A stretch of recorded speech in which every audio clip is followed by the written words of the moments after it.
Assalamualaikum warahmatullahi wabarakatuh. Salam sejahtera bagi kita semua.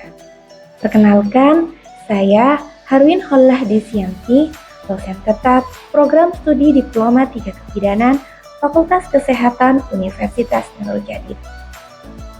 Video ini dibuat sebagai salah satu pemenuhan dokumen digital uji kompetensi pendidik tinggi dalam rangka sertifikasi dosen gelombang 1 tahun 2025. Dan pada kesempatan kali ini, saya akan memaparkan salah satu mata kuliah yang saya ampu, yaitu mata kuliah Asuhan Kebidanan Neonatus, Bayi, Balita, dan Anak Prasekolah.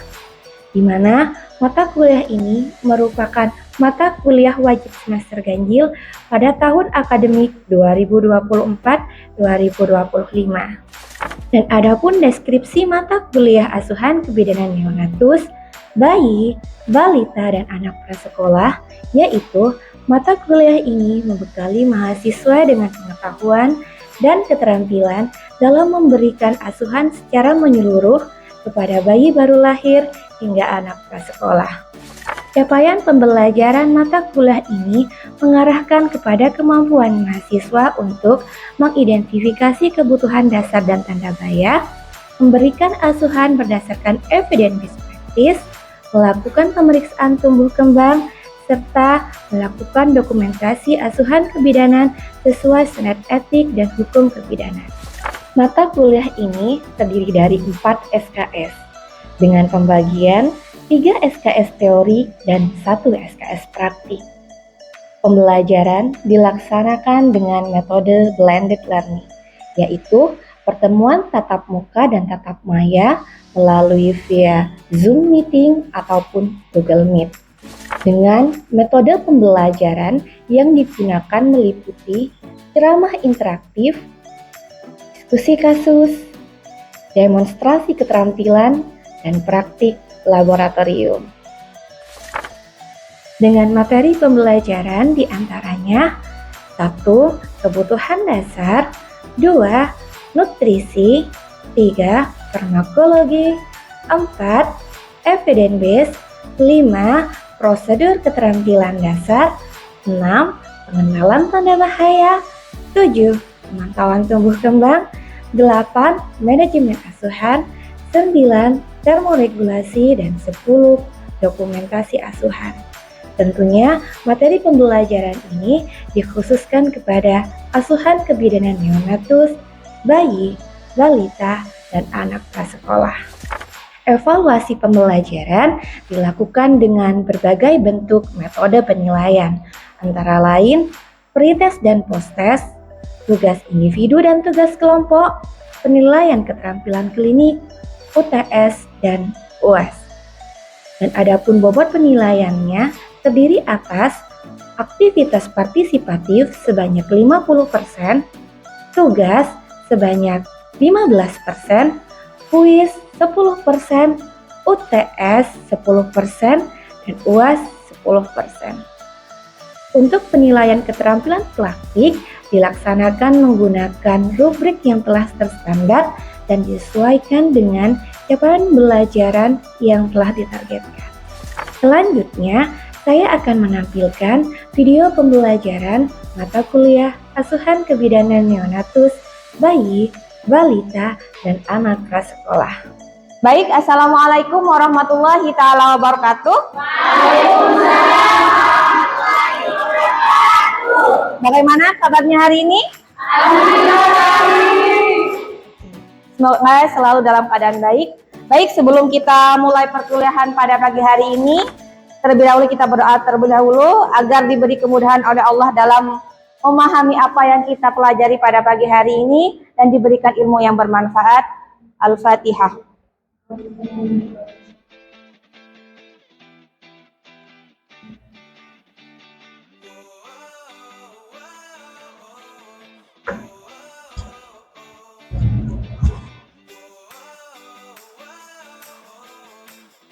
Baik, untuk selanjutnya seperti pertemuan-pertemuan sebelumnya kita akan melaksanakan pretest terlebih dahulu, ya. Untuk pemateriannya, karena saya sudah memberikan di awal pada saat perkuliahan bahwa pada pertemuan selanjutnya, yaitu hari ini, kita akan belajar tentang keterampilan dasar kebidanan pada asuhan neonatus, bayi, balita, dan anak prasekolah. Ya, silahkan dikeluarkan gadgetnya, laptopnya untuk menjawab kuis pada pagi hari ini. Saya akan mengirimkan soal di grup Telegram. Silahkan dikerjakan dalam waktu 5 menit, ada 5 soal di sana.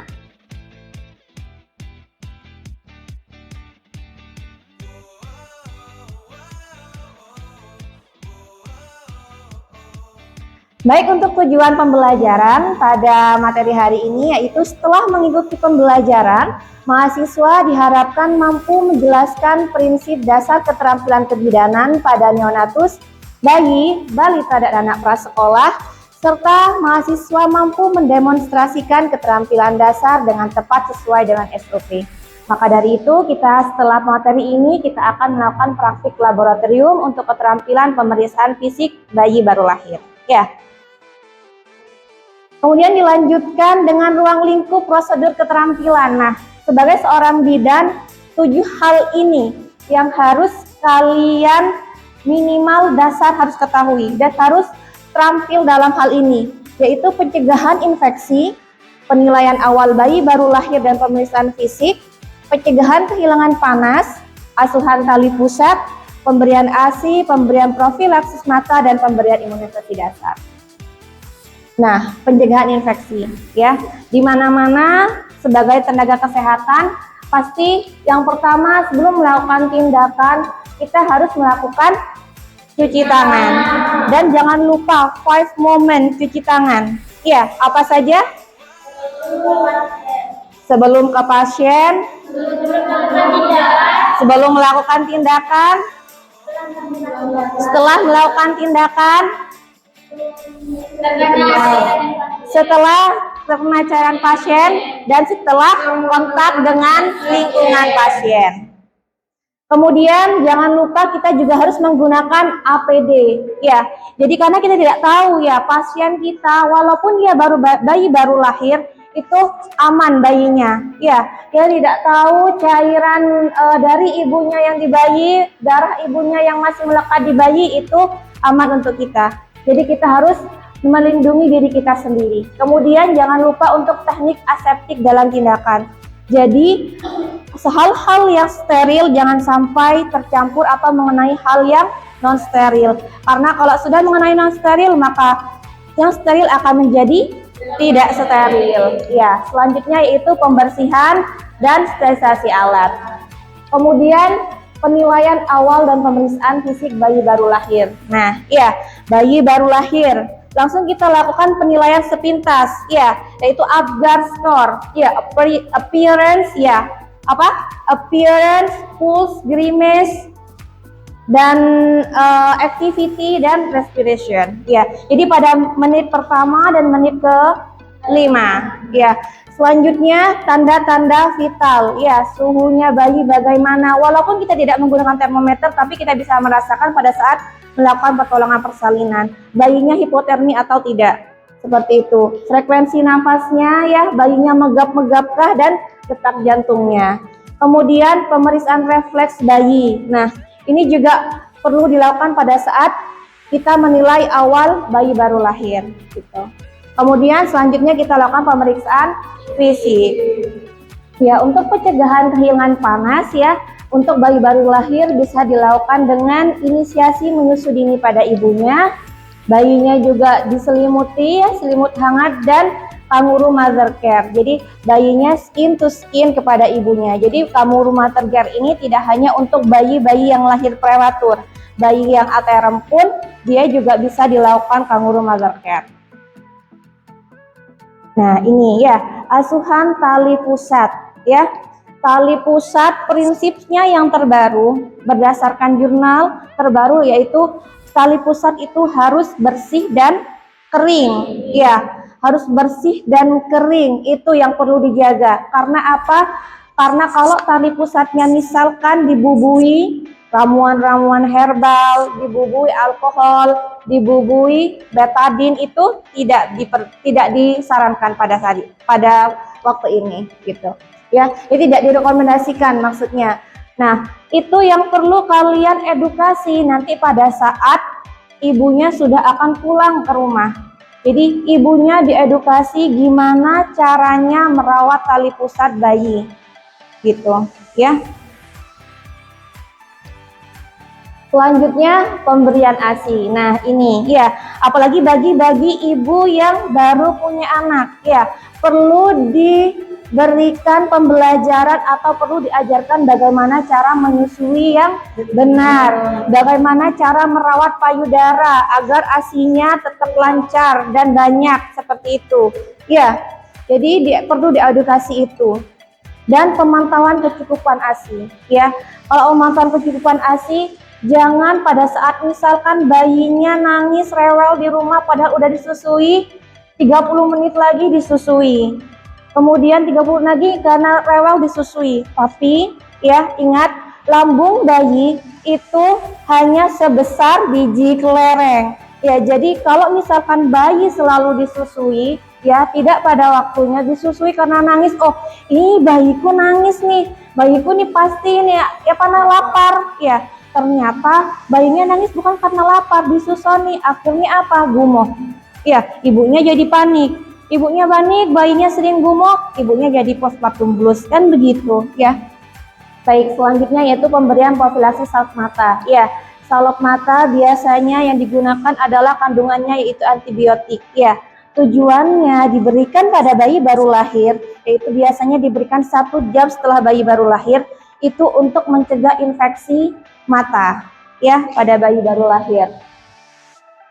Nah ini jangan lupa ya, pemberian imunisasi dasar ya. Pemberian imunisasi dasar ini kalian harus menyadarkan ibu-ibu yang terutama dia tinggal di daerah pedesaan yang kurang informasi bahwa oh bayi saya diimunisasi itu bisa sakit ya, rewel bayi saya ya, atau bisa meninggal. Ada yang meyakini seperti itu. Kalau kita mengikuti atau mematuhi prinsip bagaimana kita mengimunisasi bayi, itu kan syaratnya bayi harus sehat ya, tidak boleh sakit ya. Jadi insya Allah tidak akan bayi itu tidak akan sakit, tapi akan malah menambah kekebalan terhadap penyakit seperti itu. Jadi minimal bayi baru lahir itu mengikuti atau diberikan imunisasi dasar lengkap sesuai dengan jadwal nasional ya. Dan jangan lupa sebagai bidan tekniknya diperhatikan dan cara penyimpanan vaksinnya harus diperhatikan juga. Baik, ada pertanyaan? Kapan waktu yang tepat untuk pemberian imunisasi HB0 pada bayi baru lahir, Bu? Kapan waktu yang tepat diberikan HB0 untuk bayi baru lahir? Ya, bayi baru lahir itu disarankan diberikan HB0 itu tidak lebih dari 24 jam setelah lahir. Sesegera mungkin setelah lahir. Kalau bisa ya jangan kurang dari 12 jam. Karena itu untuk menurunkan angka penularan vertikal dari ibu ke bayinya. Terlebih pada ibu-ibu yang sudah diketahui ibu itu menderita penyakit hepatitis B. Gitu. Jadi harus sesegera mungkin sebelum 24 jam. Baik, ada lagi yang ingin bertanya? Baik, ya silahkan Saudari Jamila. Apakah semua bayi baru lahir perlu diberikan salep mata meskipun lahir melalui sesar? Ya, pertanyaan yang bagus Saudari Jamila. Apakah bayi walaupun lahir sesar masih harus diberi salep mata? Ya, jadi semua bayi yang lahir baik itu secara sesar maupun secara pervaginal itu disarankan untuk tetap diberikan salep mata. Karena apa? Tadi gunanya adalah untuk mencegah infeksi mata atau yang biasa kita kenal dengan konjungtivitis neonatorum atau oftalmia neonatorum. Jadi semua walaupun sesar ataupun walaupun pervaginal kita disarankan untuk tetap memberikan salep mata kepada bayi baru lahir. Diberikan kapan? 1 jam setelah bayi lahir. Baik, pertanyaan terakhir nih. Siapa yang ingin bertanya? Oke, Saudari Indri. Bagaimana jika tali pusat bayi basah selama 10 hari dan berbau? Apakah harus segera dibawa ke fasilitas kesehatan? Oke, untuk pertanyaannya Saudari Indri. Bu, saya punya pasien, ya kan ya? Pasiennya udah 10 hari nih lahir bayinya, tapi tali pusatnya basah dan masih bau, ya, dan tambah bau, ya. Apakah itu normal gitu kan ya? Nah, ini yang perlu kita edukasi kepada orang tua bayi, ya. Jadi edukasi perawatan tali pusat. Pokoknya tali pusat itu harus dijaga tetap kering dan tetap bersih. Normalkah lah 10 hari sudah berbau, apalagi ada nanahnya, apalagi ada darahnya, apalagi bengkak, kemerahan. Nah, itu tanda-tanda infeksi. Jadi perlu sesegera mungkin untuk dibawa ke fasilitas kesehatan. Demikian materi perkuliahan pada pagi hari ini, ya. Selanjutnya kita lanjutkan dengan post test terlebih dahulu. Silahkan persiapkan gadget dan laptopnya. Assalamualaikum warahmatullahi wabarakatuh.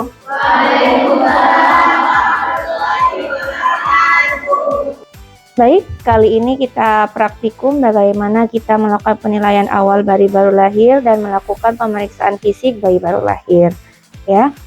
Baik, untuk yang pertama kita lakukan terlebih dahulu untuk pemeriksaan fisik bayi baru lahir, kita lakukan pemeriksaan antropometri, ya, yaitu panjang badan, berat badan, lingkar kepala, lingkar dada, lingkar perut, dan lingkar lengan atas, ya. Caranya seperti ini. Ya, sebelum melakukan pemeriksaan penimbangan berat badan, pastikan dulu untuk skalanya dalam keadaan 0, ya. Kemudian kita lanjutkan pemeriksaan bayi baru lahir. Kalau bayi baru lahir untuk bayi arterem itu normalnya 2,5 sampai 4.000. Nah, nanti dikurangi, ya, misalkan kita ketahuan itu 3,5, maka dikurangi dengan berat bedong, kemudian baju dan topi. Itu adalah berat bayinya. Lanjutkan dengan pengukuran panjang badan bayi, ya. Pastikan tapak kaki ini menyentuh bagian alat ukurnya. Jadi kita luruskan, nah seperti ini, ya, dan kepalanya itu menyentuh alat ukur bagian atas. Nah, teruskan seperti ini. Normalnya untuk bayi baru lahir dengan arterem itu 48 sampai 52 untuk melakukan pengukuran lingkar kepala. Caranya dari dahi belakang sampai ke dahi lagi. Tuh. Selanjutnya lingkar dada. Lepas.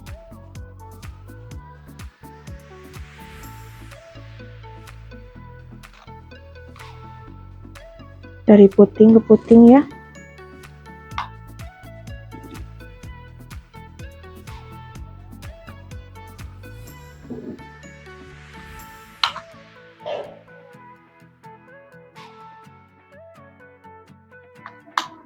Nah, selanjutnya lingkar perut. Tinggal digeser aja ke bawah.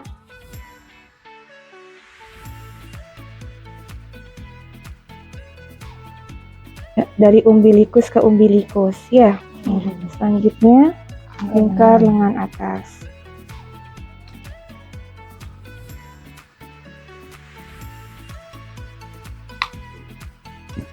Ya. Kemudian kita cari garis tengahnya. Lakukan pemeriksaan lingkar lengan atas.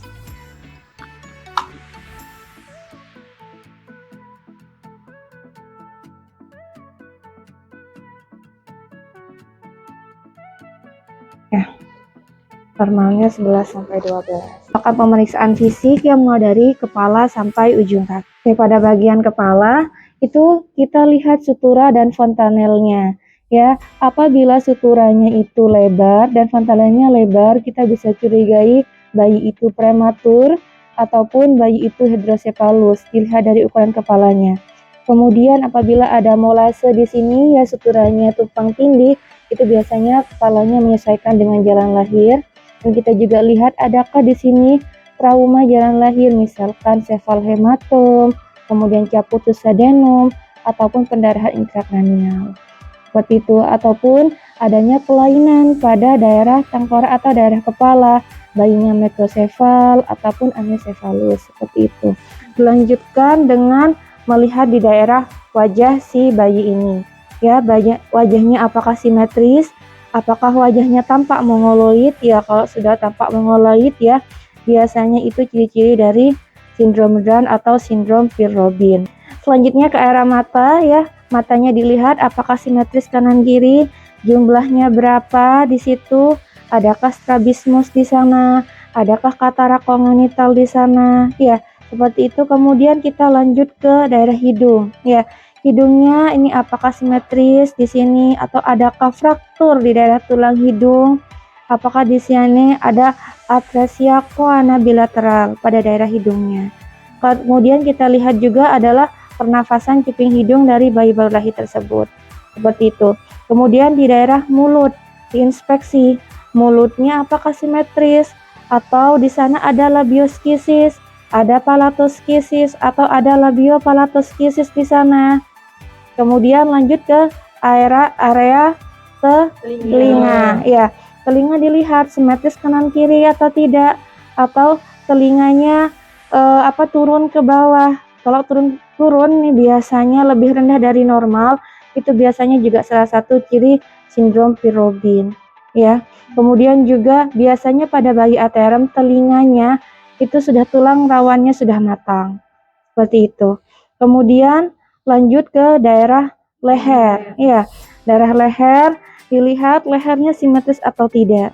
Adakah di sini pembekakan pada vena jugularis atau kelenjar tiroid, atau adakah lipatan-lipatan yang berlebih di daerah lehernya. Nah, kalau lipatan-lipatan berlebih itu biasanya yang menandakan trisomi 21. Oke, kita lanjutkan ke daerah dada. Ya, dilihat dadanya. Ya, pernapasan bagaimana? Simetris atau tidak dadanya? Ya, kemudian adakah di situ kesulitan bernafas pada dadanya? Kemudian kalian bisa lihat juga atau bisa dengarkan juga denyut jantungnya ya. Normalnya yaitu 100 ke atas. Kemudian selanjutnya dilihat daerah abdomen. Ya, abdomen pergerakannya kalau misalkan dia normal itu bentuknya bulat dan pergerakannya itu sejajar atau sama dengan daerah dada. Seperti itu. Kemudian apabila si abdomen si bayi baru lahir ini cekup, dirigai adanya hernia diafragma di situ. Ya, kemudian dilihat abdomennya juga kalau seperti ini kan normal. Oke, selanjutnya dilakukan pemeriksaan ekstremitas, ya tangan, dilihat sama panjang atau tidak. Kemudian jari-jarinya, ya jari-jarinya dilihat, dihitung, ya jari-jarinya polidaktil atau sindaktil, ya. Kemudian kanan kiri dihitung, jari-jarinya polidaktil atau sindaktil. Kemudian digerakkan, apakah tangannya bisa bergerak bebas atau tidak. Ya, kita lanjutkan di daerah genitalia. Ya, genitalianya kita lihat. Tadi bayinya apa? Kalau bayinya laki-laki, pastikan uretranya itu tepat di depan glans penisnya. Ya, jangan sampai uretranya ada di daerah korpus penisnya. Kalau di daerah korpus penisnya kita curigai yaitu adanya hipospadi atau epispadi. Dan kemudian kita raba nih skrotumnya. Pastikan testisnya sudah turun dan testisnya 2 buah. Ya. Untuk ini untuk bayi laki-laki. Ya, kalau untuk bayi perempuan beda lagi ya. Labia minornya ditutupi oleh labia mayornya. Seperti itu. Kemudian kita lanjutkan untuk pemeriksaan anus dan rektum, ya. Pemeriksaan anus dan rektum ini kita lihat di popoknya, ya. Di popoknya apakah bayinya sudah mengeluarkan mekonium, ya. Kita pastikan mekonium itu selama 24 jam sudah keluar. Misalkan kalau tidak keluar, kita curigai itu adanya atresia ani. Oke, dilanjutkan untuk pemeriksaan ekstremitas bawah ya. Pastikan juga sama seperti ekstremitas atas. Itu untuk kesimetrisannya kanan dan kiri ya, sama panjang. Kemudian kita lihat juga ya kuku atau jarinya.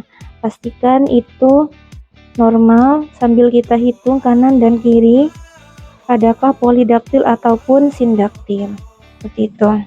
Kemudian dilanjutkan dengan pemeriksaan punggung bayi. Dan dilanjutkan dengan pemeriksaan punggung bayi di sini. Ya, apakah punggung bayi itu rata, tegak, ataupun dia ada bungkuk dan ataupun ada spina bifida ataupun menengokal di situ. Kemudian kita lihat juga jangan lupa kulit bayi. Ya, kulit bayi pastikan dia kemerahan, kemudian tidak ada kelainan pada kulit bayi. Dan bisa dilanjutkan kita pemeriksaan refleks. Ya, untuk pemeriksaan refleks primitif pada bayi baru lahir, kita bisa periksa untuk pemeriksaan refleks rutin. Itu bisa kita lihat pada saat si bayi itu menyusu pada ibunya, bagaimana dia mencari puting susu ibunya gitu. Kemudian untuk pemeriksaan refleks sucking ataupun swallowing itu sama pada saat juga menyusu, bagaimana dia menghisap, bagaimana dia menelan, gumoh atau tidak, seperti itu. Kemudian dilanjutkan dengan refleks palmar, ya, atau refleks genggaman pada tangannya. Kalau pada saat kita rangsang seperti ini, maka si tangan bayinya akan menggenggam. Begitu juga dengan yang sini, tangan bayinya akan menggenggam. Kemudian refleks plantar, ya, kakinya juga pada saat kita beri rangsangan dia akan menggenggam. Dia akan menggenggam seperti ini. Kemudian jangan lupa juga refleks eye blink, ya, eye blink. Jadi pada saat kita angkat seperti ini, bayinya akan membuka mata. Pada saat kita tidurkan, bayinya akan menutup. Ya, jadi refleks eye blink itu biasa kita kenal juga refleks dengan mata boneka. Kemudian selanjutnya adalah refleks stepping, ya. Jadi bayinya itu coba kita berdirikan. Nah, berdirikan seperti ini. Kalau telapak kakinya itu bisa napak ke dasar, ya, berarti dia normal. Kenapa kita lakukan pemeriksaan refleks, ya? Karena agar kita mengetahui secara dini adanya kelainan nervus atau saraf pada bayi. Sehingga kalau kita secara dini mengetahuinya, kita bisa melakukan penanganan lebih awal, seperti itu. Jadi setelah selesai melakukan pemeriksaan semuanya, kita rapikan kembali bayinya, kita bisa berikan kepada orang tuanya, ya. Sampaikan hasil pemeriksaannya. Itu tadi ya demonstrasi untuk pemeriksaan fisik bayi baru lahir dan penilaian awal bayi baru lahir, ya. Demikian penjelasan dan video saya mengenai mata kuliah asuhan kebidanan neonatus, bayi, balita, dan anak prasekolah. Semoga video ini memberikan gambaran bagaimana saya melaksanakan proses pembelajaran serta dijadikan pertimbangan dalam proses sertifikasi dosen yang saya ikuti. Terima kasih atas perhatiannya. Salam sejahtera untuk kita semua. Wassalamualaikum warahmatullahi wabarakatuh.